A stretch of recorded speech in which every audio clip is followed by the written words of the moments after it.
How does the economy work? The economy is a complex system of production, distribution, and consumption of goods and services. Now, understanding how the economy works can be challenging, but is essential for making informed decisions about personal finance, investing, and public policy. You got to know what's going on with the economy, but especially if you're trying to make money, get money, keep money, and invest money. Okay? Now, the economy is a dynamic system that is consistently changing and evolving in a vast network of people, organizations, and governments. Now, each is involved in creating, moving, and using commodities and services, baby. Okay? The economy is influenced by a wide range of factors, including the macroeconomic factors like government policies, interest rates that keep on rising, international trade we keep having problems with, as well as microeconomic factors such as individual decisions about spending and saving money. Okay, now the government will tear up something. They will mess it up, blow it up, and erase it up. The government definitely has significant impacts on how the economy develops. They're the main big piece. Okay. The government can stimulate the economy or deflate. Okay, they can give money or take money. Now, taxation is one way they do that. And another way they can do that is by the money supply and affecting the level of the economy activities. Okay, they always looking at spending bills and taxes, and this affects all of us. If it don't affect you directly, it's a fool. It does. You just don't know how it affects you. Sometimes it goes through one hand to another hand and it hits you with the other hand. Okay? Don't think, and don't be no fool, that none of these taxes don't affect you. Okay? Now let's go on to the interest rate. The interest rate, the cost of borrowing money, is represented by interest rates. So when you hear everybody talking about, the Fed's raising the interest rates and the hikes, and then this investors talking about the interest rates, that's because of the cost of borrowing money is highly important when it comes to the big money. If they charging you only 0.01% to borrow this money versus charging you a 12-point API, that's a big difference. Okay.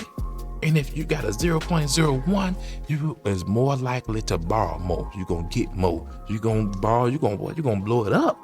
They ain't charging you shit. Okay. But when they charge you that high money, everybody is not borrowing money, and that affects the economy. Okay, let's break that down. Now, the cost of borrowing money is represented by interest rates, which impact both consumers' spending and the company investment. Borrowing money is less expensive when the interest rates are low, as I just explained, which can promote economic growth. Interest rates make the borrowing more costly, which can stifle economic growth, which is going to be hard. It's going to be harder to get those loans, those credit cards, those interest rates is going to go up.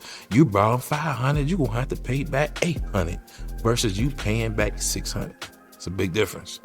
Now you got the international trade. International trade, boy, we've been having so many problems with the international trade, with the weather, the different countries we trying to build and make America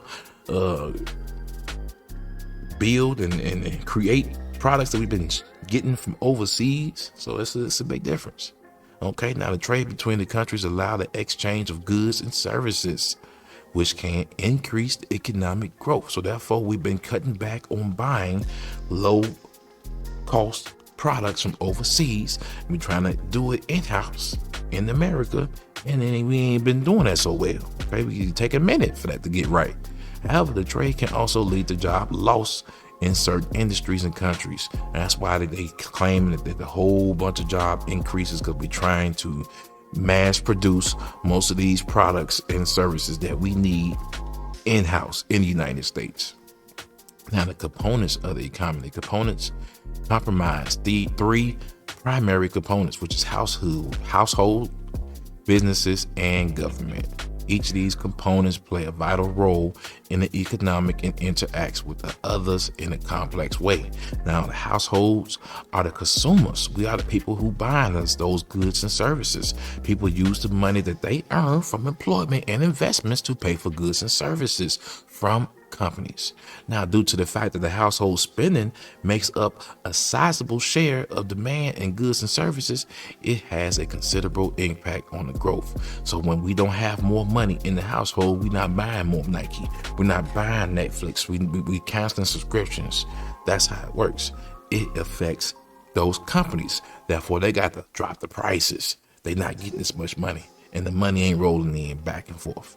Now, businesses are the producers of those goods and services that have the effect on the household's spending.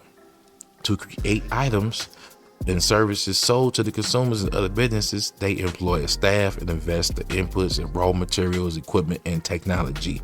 Businesses' investments is crucial to the economic growth since it boosts productivity and creates jobs. If those businesses are not getting that good money from the households, they are cutting jobs, they cutting down prices, they are going out of business. And so it's a chain reaction. Now you got the government here who is playing the big part in the middle of all this. The government plays the crucial economic role through its policies and spending. The government provides essential public goods and services such as education, healthcare, and infrastructure. And it also regulates the economic and ensure fair competition and to protect consumers. They ain't gonna let the interest rates get too high in certain extremes. That's why, certain places they say, hey, if you're from California, you can't get none of these loans, or you can't purchase some of these gifts because y'all got a whole different thing over there in California. So you need to go to your state and figure out what's going on. That's their way of protecting some called consumers. And you got the economic indicators. Now, several economic indicators are used to measure the health of the economy. These indicators provide insight into the level of economic activity and can help individuals and policymakers make informed decisions.